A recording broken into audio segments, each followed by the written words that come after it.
नमस्कार साथियों, मैं संजय शास्त्री आप सभी लोगों का चाणक्य गुरु के डिजिटल प्लेटफॉर्म पर हार्दिक अभिनंदन और स्वागत करता हूं। मित्रों, विगत क्लास में हम लोगों ने सीसीई अर्थात सतत एवं समग्र मूल्यांकन के बारे में चर्चा की थी और वो हमारी चर्चा अंतिम दौर में है।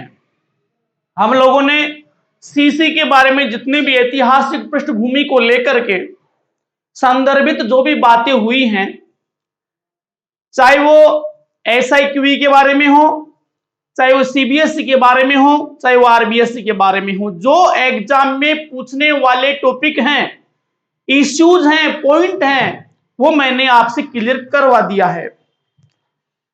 हर वो पहलू को हम लोगों ने सीसी में स्पर्श किया है, टच किया है, जो एग्जाम में पूछ सकता है।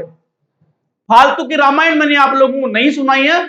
आप लोग बिल्कुल इस बातों को दिमाग में फीड कर लेना। अब मित्रों, जहां पर बात आती है, आज लास्ट बात या हम लोगों ने अंतिम क्लास में श्यामपट्ट के बारे में चर्चा की थी। श्यामपट्ट के विषय में आप लोग भी समझते हैं, 16x20 इंच का ये श्यामपट्ट कक्ष में होना अनिवार्य होगा। कोई भी कक्षा हो सीसी के तहत, एक कक्ष में 16x20 या यूं कहूं 16x20 इस आधार का श्यामपट्ट होगा। इसके बिना कक्ष में अध्ययन अध्यापन कार्य नहीं करवाया जा सकेगा। दूसरी बात, हम लोगों ने ग्रेडिंग सिस्टम पढ़ रहे थे कि ग्रेडिंग क्या है, ग्रेडिंग में क्या होते हैं, क्या होना चाहिए और ग्रेडिंग सिस्टम के आधार क्या हैं। हम लोगों ने ग्रेड 3 आधार पर बांटी थी। पहली थी मित्रों ए ग्रेड, दूसरी थी बी ग्रेड और तीसरी थी सी ग्रेड। हम इन तीनों के बारे में किस प्रकार से होता है, कैसा होता है, 91 से लेकर के 100 तक A1,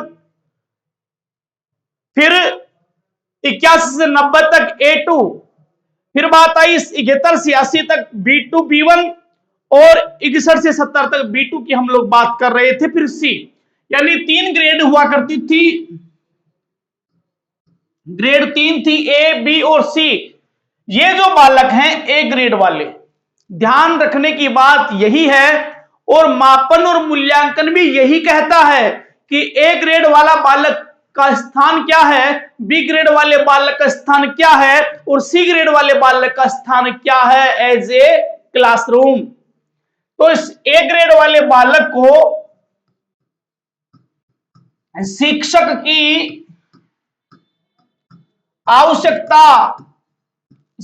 की आवश्यकता नहीं होगी।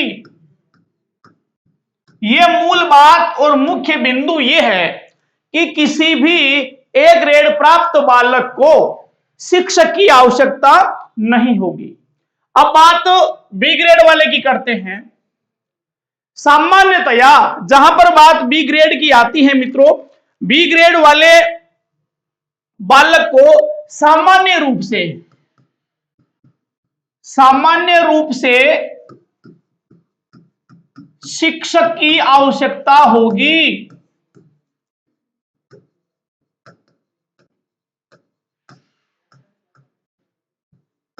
शिक्षक की आवश्यकता होगी।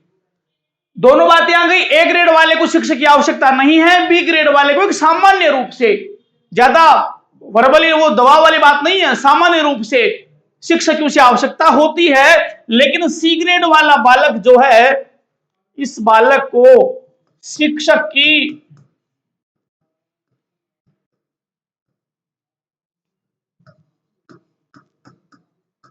विशिष्ट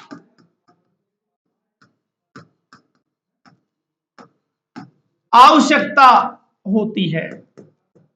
यानी यहां पर शिक्षक मूल रूप से होगा, नीड, मुख्य आवश्यक है किसकी, शिक्षक की, जो इस बालक को समझ सके, निदान कर सके और निदान के बाद उपचारात्मक शिक्षण भी दे सके। तो यहां पर बात किसकी आ रही है, 3 ग्रेडों की हमने चर्चा की है।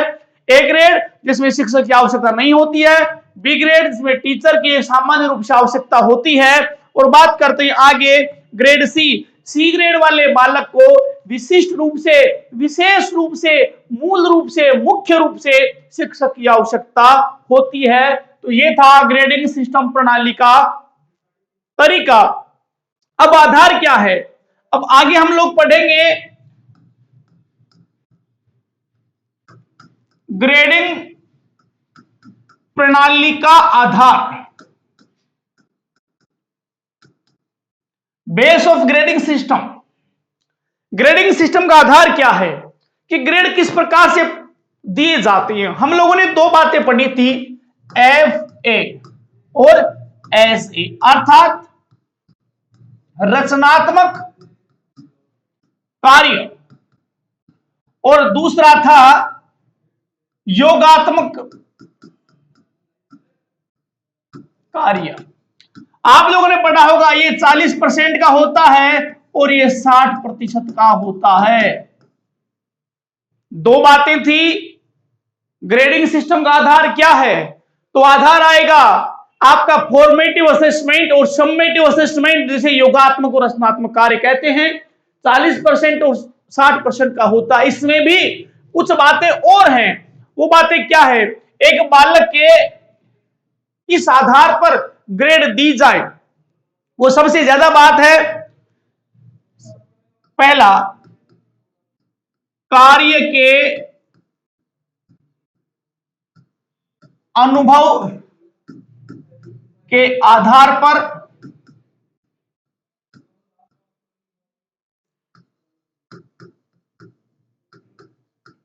कौशलों के आधार पर।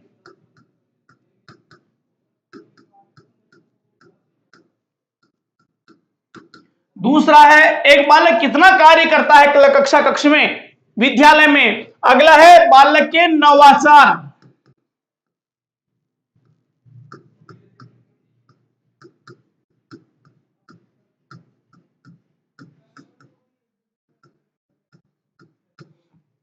नंबर तीसरा आता है बालक का विद्यालय के अंतर्गत व्यवहार।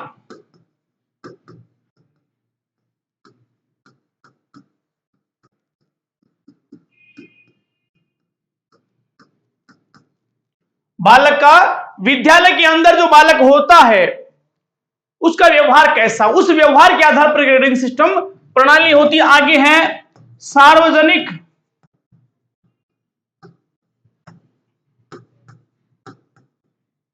अभिव्यक्ति के आधार पर।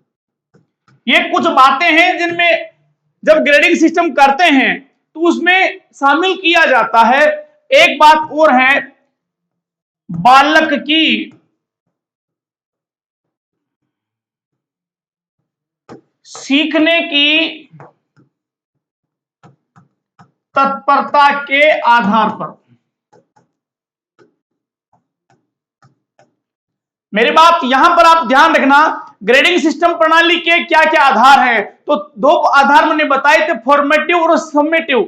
आगे चलता हूं, कार्य के अनुभव के आधार पर, बालक के कार्य के अनुभव के आधार पर ग्रेडिंग सिस्टम होता है। कौशलों के आधार पर, नवाचार के प्रयोग के आधार पर, विद्यालय के अंतर्गत उसका व्यवहार कैसा, इसके आधार पर, फिर सार्वजनिक अभिव्यक्ति के आधार पर करते हैं, और बालक की सीखने की तत्परता कैसी होती है, उस तत्परता के आधार पर भी ग्रेडिंग सिस्टम प्रणाली दी जाती है। मौखिक, लिखित और उनके साथ साथ में बालक का व्यवहार, ये ग्रेडिंग सिस्टम प्रणाली का मुख्य आधार है। चलता हूं आगे। सीसी मूल्यांकन के उपकरण, सतत एवं समग्र मूल्यांकन के उपकरण कौन कौन से हैं? कंटिन्यूअस एंड कंप्रेहेंसिव एवल्यूशंस के उपकरण, द इंस्ट्रूमेंट कौन कौन से हैं, वो इंस्ट्रूमेंट के बारे में यहां ध्यान रखना। पहला है शिक्षण के दौरान अवलोकन। बालक पढ़ रहा है, पढ़ते पढ़ते शिक्षक घूमते घूमते अपने बालक का अवलोकन करे कि बालक क्या कर रहा है, पढ़ रहा है कि नहीं पढ़ रहा है। बालक फिजिकली तो यहां बैठा है, लेकिन मेंटली बालक यहां बैठा हुआ है कि नहीं बैठा हुआ, इस बात की चर्चा या इस बात का अवलोकन एक शिक्षक करे। दैनिक डायरी की जांच, मूल्यांकन करने के लिए एक शिक्षक को चाहिए कि वो रोज जिस बालक का मूल्यांकन कर रहा है उस बालक की डेली की जो डायरी होती है उसकी डायरी की जांच करे। पोर्टफोलियो, पोर्टफोलियो क्या होता है? एक नया शब्द आया है पोर्टफोलियो।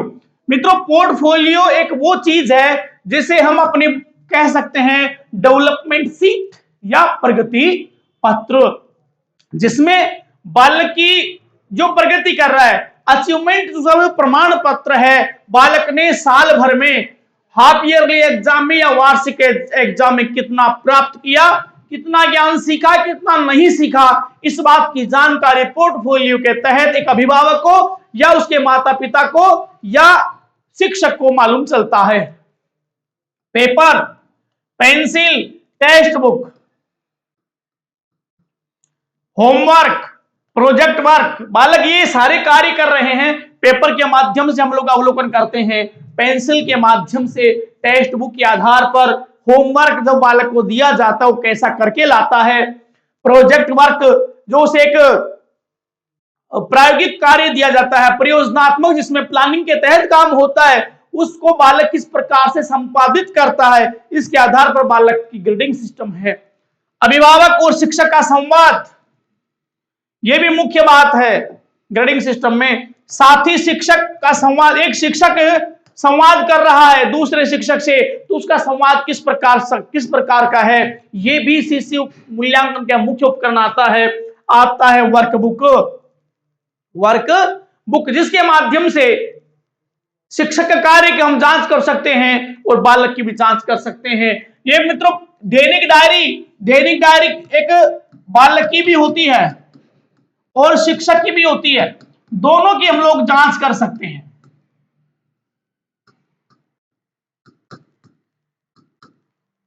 दोनों की जांच हो सकती है, दोनों की, इसलिए तो ये उपकरण थे। पहला, शिक्षण के दौरान अवलोकन, दैनिक डायरी की जांच, पोर्टफोलियो, पेपर पेंसिल या text book, homework, project work, अभिभावक और शिक्षक से संवाद। एक शिक्षक कितना सेटिस्फाई कर सकता है एक अभिभावक को, साथी शिक्षक से एक शिक्षक का संवाद। ऐसा तो नहीं कि विद्यालय में शिक्षक आपस में उलझ रहे हैं, लड़ रहे हैं, ऐसा नहीं है। यदि बालक केवल पॉइंट टू पॉइंट, शिक्षक केवल पॉइंट टू पॉइंट चर्चा करता है तो मित्रों वो संवाद एक आदर्श संवाद के रूप में जाना जाता है। आगे है वर्कबुक, उस बालक ने या उस शिक्षक ने कितना कार्य कक्ष में किया है, कितना करवाया गया है, इस बात की जानकारी उपकरणों के माध्यम से में प्राप्त होती है। अगला है सीसीसी के क्षेत्र, the areas of continue and comprehensive evaluations. कौन कौन से एरियाज होते हैं मित्रों? सतत एवं समग्र मूल्यांकन, ये दो एरिया होते हैं। पहला एरिया है आपका शैक्षिक और दूसरा है सह शैक्षिक। अर्थात मैं यूं कहूं, एक तो टीचिंग वाला होगा और एक नॉन टीचिंग वाला होगा। एक में आप पढ़ेंगे कक्ष में, दूसरा आप बाहर शैक्षिक वातावरण में रहेंगे, सह शैक्षिक, जिसमें खेल कूद आपका शामिल होगा, जिसमें सांस्कृतिक कल्चरल प्रोग्राम शामिल होंगे, जिसमें अदर आपका एसयूपीडब्ल्यू का कैंप भी शामिल हो सकता है। आपका गाना बजाना नृत्य ये सह शिक्षक में आते हैं। जबकि लर्निंग वर्क में आप देखेंगे पहला शिक्षक, अधिगम और पाठ्यक्रम, ये शैक्षिक क्षेत्र है। शैक्षिक क्षेत्र कौन कौन से होंगे? पहला शिक्षक होगा, शिक्षक के बाद में दूसरा उसका अधिगम होगा। शिक्षक कैसा अधिगम करवाता है और किस पे आधारित करवाता है, तो पाठ्यक्रम होगा, अधिगम होगा और एक शिक्षक होगा। तीन बातें निकल करके हमारे सामने आई हैं जो कि शैक्षिक क्षेत्र में आती हैं, जो कि एजुकेशनल एरियाज में आती हैं या टीचिंग एरियाज में आती हैं। नॉन टीचिंग एरियाज की जहां पर हम लोग बात करते हैं तो मित्रों वो आते हैं नृत्य, ये संगीत, ये कला, ये तीनों के तीनों शामिल होते हैं किसमें? ये सांस्कृतिक प्रोग्राम में। सांस्कृतिक कार्यक्रम। फिर होती है चर्चा। चर्चा किस में करेंगे? चर्चा क्या होगी? तो चर्चा होगी किसी विषय के ऊपर जिसमें हम विचार गोष्ठी बोल सकते हैं। विचार गोष्ठी। जीवन कौशल, एक बालक का जीवन कैसा है या कला शिक्षा की देन, ये सारे के सारे स्थितियां जो आती हैं सीसी के अंतर एक बालक का मापन और मूल्यांकन किया जा सकता है। और मापन और मूल्यांकन उसके व्यवहार का भी हो सकता है, क्योंकि खेल के मैदान में और सांस्कृतिक क्षेत्र में बालक हो या शिक्षक हो अपना सर्वस्व देता है और अपनी पूरी की पूरी अभिव्यक्ति को अभिव्यक्त करता है। तो बालक के अंदर छिपी हुई अभिव्यक्ति को बाहर निकालने का सबसे बड़ा सशक्त साधन है खेल या सांस्कृतिक प्रोग्राम। ये तो क्षेत्र दो थे मित्रों, एक शैक्षिक और दूसरा सह शैक्षिक। उसके बाद में मित्रों मैं बात करता हूं उसके उद्देश्य क्या क्या होंगे। What is the aim of CCE, सतत और समग्र मूल्यांकन के एम्स क्या होंगे, उद्देश्य क्या होंगे। तो मित्रों जहां पर बात समग्र और मूल्यांकन की बात होती है, सबसे पहली बात निकल करके एक आती है, यह बालक हो या मानव हो ये सर्वांगीण विकास चाहता है। क्या चाहता है? बालक का सर्वांगीण विकास हो। हम लोग जहां पर अभिवृद्धि की बात करते हैं मित्रों, अभिवृद्धि क्या करती है? वो केवल शारीरिक पक्ष को ही इंगित करती है, जबकि विकास बालक के समस्त क्षेत्र को, चाहे वो जीवन का अंदर वाला भाग हो चाहे वो बाह्य वातावरण हो, दोनों को प्लस करता है। इसलिए सीसी का मूल उद्देश्य है बालक का सर्वांगीण विकास हो। और सर्वांगीण विकास किस प्रकार से होता है? समस्याओं का निदान, निदान और निदान करने के बाद में क्या करते हैं? उपचार। ये बात है, तब जाकर के बालक का सर्वांगीण विकास हो पाता है। बालक द्वारा प्राप्त ज्ञान की जानकारी प्राप्त करना, इसके उद्देश्य क्या है कि बालक ने विद्यालय में आया, क्या सीखा, क्या जाना, क्या समझा और क्या समझना बाकी है, इस बात की जानकारी सीसीई के द्वारा होती है। ये उसका दूसरा उद्देश्य है कि बालक ने विद्यालय में या शैक्षिक वातावरण में आने के बाद में क्या सीखा है, क्या नहीं सीखा है और क्या सीखने वाला है। ये कहने का मतलब बालक में व्यवहारगत कितना परिवर्तन हुआ, बालक ने कितना सहज अधिगम को प्राप्त किया, बालक की सीखने की तत्परता क्या है, बालक कितना सीखना चाहता है, बालक विषय के प्रति इंटरेस्टेड है कि नहीं है, बालक की अभिक्षमता कितनी है। इन सारी जानकारी इसके माध्यम से हमें मिलती है। शिक्षण अधिगम की समग्रता पर बल। अधिगम की समग्रता मित्रों, यह एक शब्द है अधिगम की समग्रता, शिक्षण अधिगम समग्रता। इसे तात्पर्य यही होता है कि बालक का केवल और केवल अधिगम के ऊपर ध्यान नहीं दिया जाए, बल्कि बालक का सर्वांगीण विकास हो, जिसमें मानसिक, शारीरिक, नैतिक और सामाजिक मूल्यों के ऊपर बालक का अधिगम टिका हुआ हो। कोई विषय नहीं सीखे, ऐसा नहीं कि बालक विषय को पकड़ लिया और सामाजिकता में वो जीरो है, नहीं, नैतिकता में वो जीरो है, नहीं, बल्कि सीसी का तात्पर्य यह है बालक का सर्वांगीण विकास हो। केवल उसका जीवन, उसका व्यवहार कक्षा कक्ष तक सीमित नहीं हो, उसे बाहर भी निकलना चाहिए और सामाजिकता के तौर पर उसकी पहचान हो, नैतिकता के आधार पर लोग उसे कुछ जाने, तो यह अधिगम की मूल बात है। आगे है अभियोग्यता एवं अभिवृत्तियों का मूल्यांकन। मैं भी बता रहा था इसमें उसकी इंटरेस्टेड, उसका एप्टीट्यूड, उसका एटीट्यूड किस प्रकार का है, तो सीसी के माध्यम से इन बातों की जानकारी प्राप्त होती है। आगे है छात्रों को सहशैक्षिक गतिविधियों में भाग लेने हेतु प्रेरित करना। छात्रों को सहशैक्षिक गतिविधियों, सीसी का मूल्यांकन का तात्पर्य यह है कि बालक शैक्षिक वातावरण में बहुत बढ़िया काम कर रहा है, लेकिन मित्रों प्रतिभाशाली बालक जो होते हैं वो केवल और केवल उनके मित्र केवल किताबें होती हैं और वो किताब तक ही सीमित रहते हैं, वे अंतर्मुखी प्रतिभा के धनी होते हैं। सीसीई क्या चाहता है? सीसीई कहता है कि बालक शैक्षिक के साथ साथ में सह शैक्षिक गतिविधियों में भी भाग ले, तब जाकर के उसका सर्वांगीण विकास संभव हो पाएगा। तो सीसीई बालक को प्रेरित करता है कि वो शैक्षिक के साथ साथ में सह शैक्षिक गतिविधियों में भी भाग ले। बालकों के जीवन कौशलों के विकास में उपयोगी, बालकों के जीवन कौशलों के विकास में उपयोगी। मित्रों बालक के जीवन कौशल क्या है? ज्ञानात्मक, भावात्मक और क्रियात्मक ये शैक्षणिक कौशल है। बालक का जीवन कौशल है वो सर्वांगीणता को प्राप्त करता हुआ एक निश्चित उद्देश्यों के साथ में जिंदगी जिए, जीवन जिए। सीसी ये कहता है कि बालक ने जो कक्षा में अधिगम प्राप्त किया, उस प्राप्त किए हुए अधिगम का प्रयोग सामाजिक जीवन में, अपने निजी जीवन में, दैनिक जीवन में प्रयोग करे। उन जो बातें कक्षा कक्ष में सीख के आया है उसको व्यवहारात्मक में लेवे, दैनिक जीवन में डाले। तो ये थे मित्रों सीसीई के उद्देश्य। हम लोगों ने बहु विस्तृत तौर पर नहीं, लेकिन जो विषय, जो कंटेंट और जो पूछने वाले टॉपिक्स हैं उसके बारे में मैं आप लोगों से बेहतरीन तरीके से चर्चा कर चुका हूं मित्रों। आज हमारा ये टॉपिक सीसीई कंप्लीट होता है। इसके आगे मैं अगला टॉपिक, अगली विषय वस्तु आप लोगों के सम्मुख रखूंगा। मिलूंगा मैं अब आप लोगों से अगली क्लास में मित्रों। तब तक के लिए आपको नमस्कार।